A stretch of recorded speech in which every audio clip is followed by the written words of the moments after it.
Hello everyone, welcome to my channel Simple Tweaks, and today we're gonna discuss about the basics of TensorFlow. So now let's get started with the basics of TensorFlow.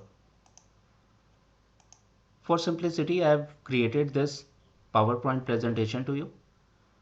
So TensorFlow is an open source machine learning framework developed by Google Brain team. It is designed to simplify the implementation and deployment of machine learning model.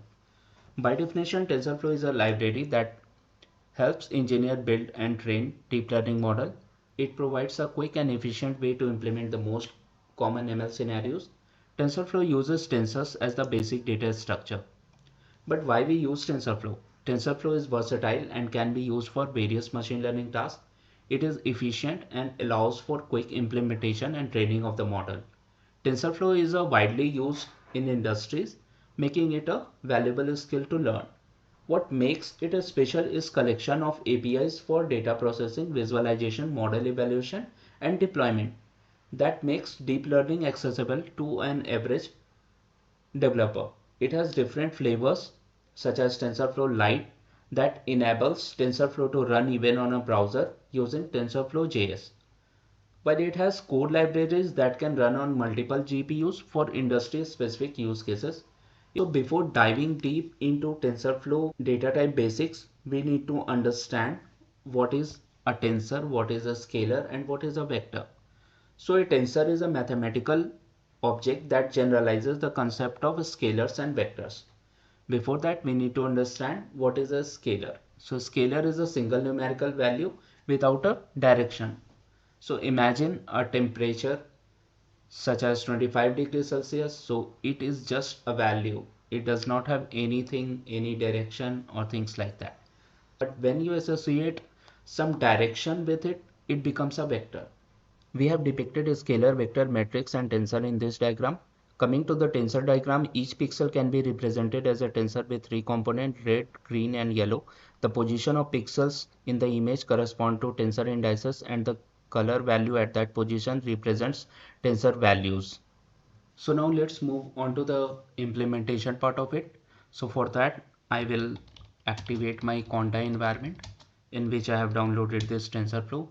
For you, if you want to install the TensorFlow, you can write like conda install TensorFlow, and then you have to hit enter. It will automatically install, but since it will take time, I won't be installing it again. So I will just move into the Jupyter notebook. So before moving on to the actual example of image recognition TensorFlow CNN, we just wanted to understand basics of TensorFlow operations. So we have to import TensorFlow as TF, and then you can print the version.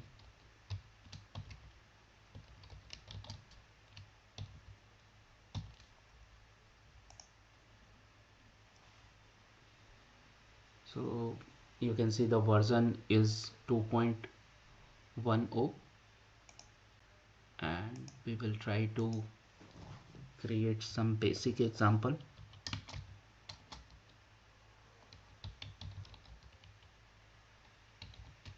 So basically tf.constant will create a constant, and we are passing some array over here.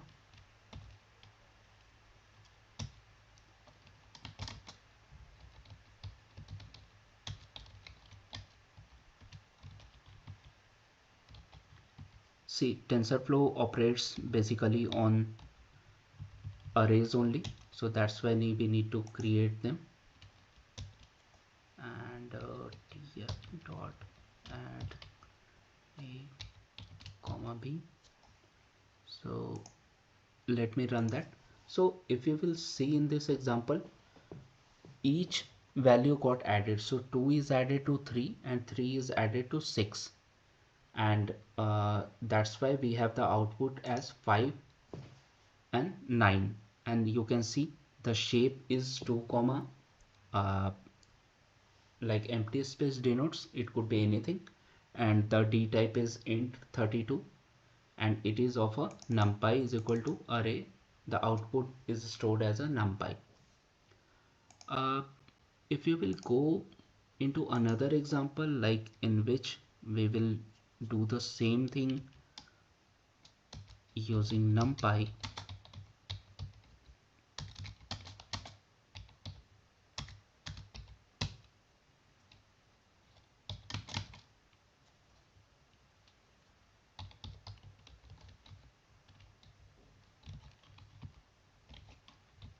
So 2 comma 3, we will take the same value just to see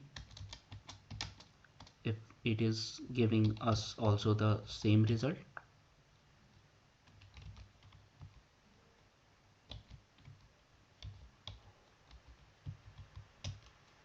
And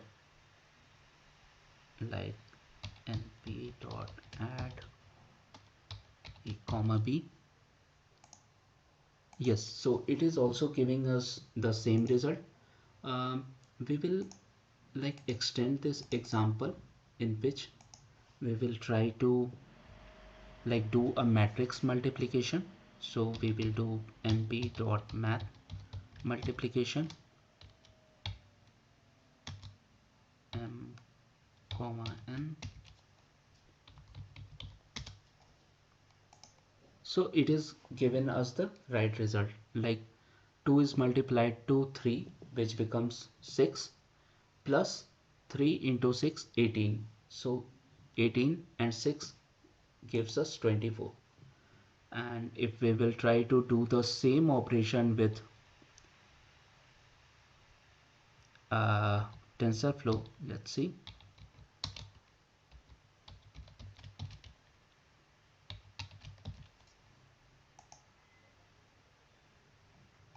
Okay, so as you can see, it has given the error like the dimension need to be 2:1 or something like that. See, because it is not imagining it as a matrix. So what we can do, we can again initialize it, but in a different way.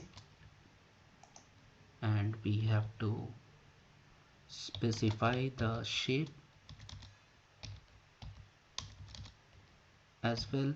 So I will specify the shape as 2 comma 1 for this one, and for this thing I can do 1 comma 2 and see like and tf dot math multiplication a comma b. Okay, now we have got the proper result. The multiplication has happened properly. The 6 2 into 3 6, and 3 into 6 18 is coming over here. 2 into 3 like 3 into 3 9 is has came here, and 6 into 2 has came there. So you can see the matrix multiplication is working fine. But you must be thinking like, we have numpy, then why we don't want to do this TensorFlow? So basically the major difference between a numpy array and a tensor is that tensors are backed by the accelerator memory like GPU, and they are immutable, unlike the numpy array. So you can add values to the tensors. And there is one more advantage, is that you don't need to decide when to use GPU or when to use CPU, as TensorFlow library automatically take care of that.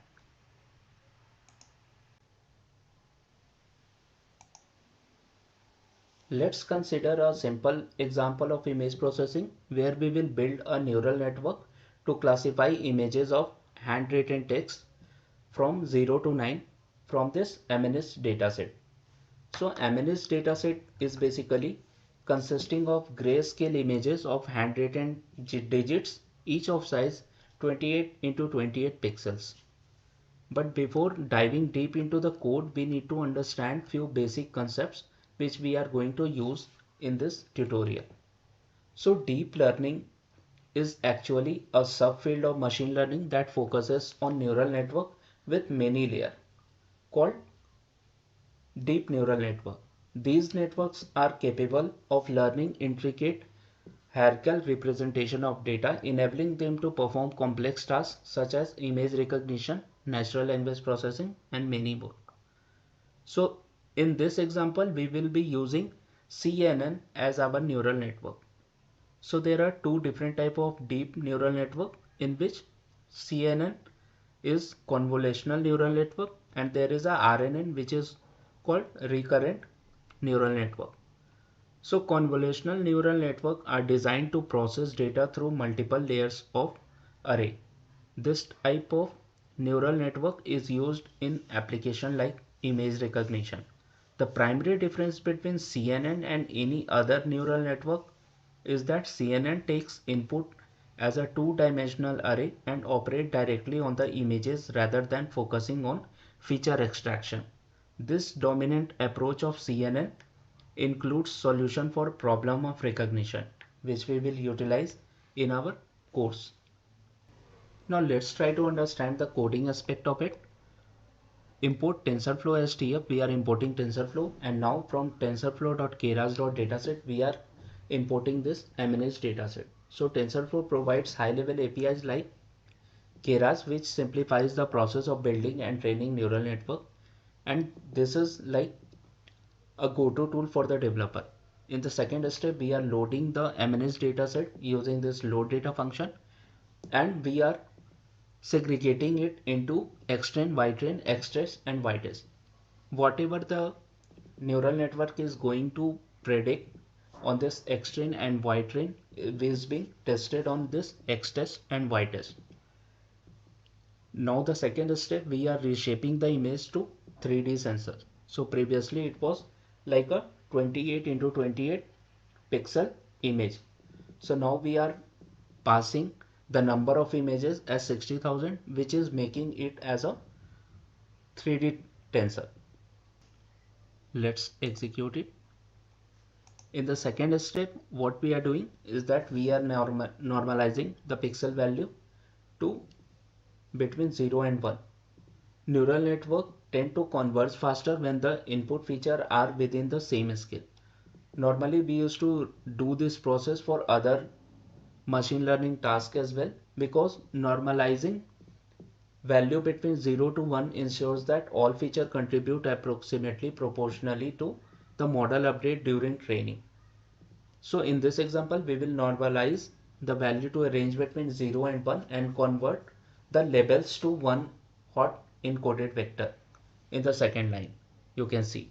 So for the categorical value which are not numerical, we can convert them into numbers using this Keras utility dot to categorical function to categorize them into one hot encoding.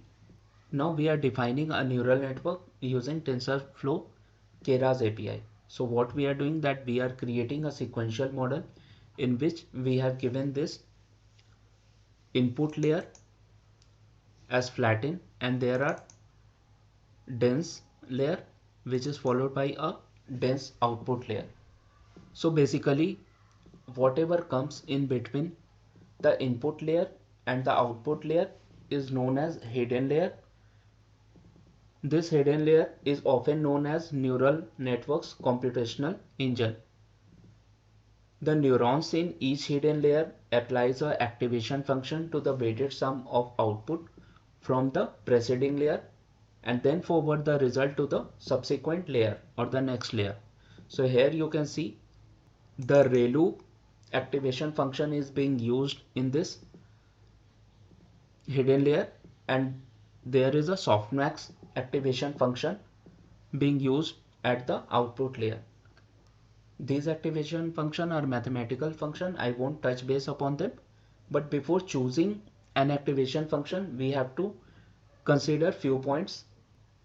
When plotting an activation function, it should be smooth, meaning it should not show any sudden fluctuation, and they need to show some degree of non-linearity between input and output.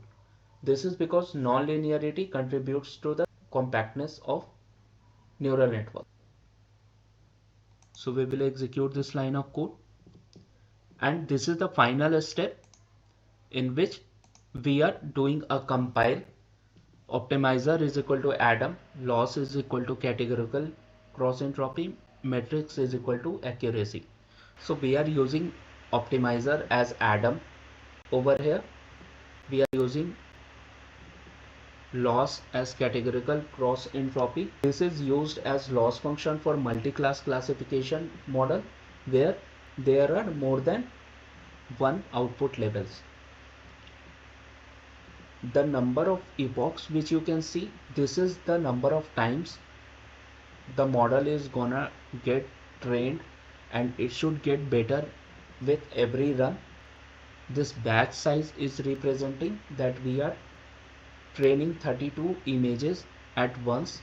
You can see that the first epoch takes 42 seconds to run, the second epoch takes 55 seconds to run, the third epoch takes 56 seconds to run, and you can see how many steps got executed per millisecond. This was the loss function, and this was the accuracy. So accuracy is basically determining how accurate the model is predicting the output. If you will closely observe the values of this loss and accuracy, then you will see that the loss for this neural network is getting decreased in every epoch. So it was 2579, now it has reduced to 1138, and consequently you will see the accuracy of this model is also increasing. So that's why we used to train our neural network to multiple epochs, so that this can improve the overall accuracy of the model and helps the neural network model to do the image classification in the most accurate manner. So that is it from my side. Have fun, happy learning.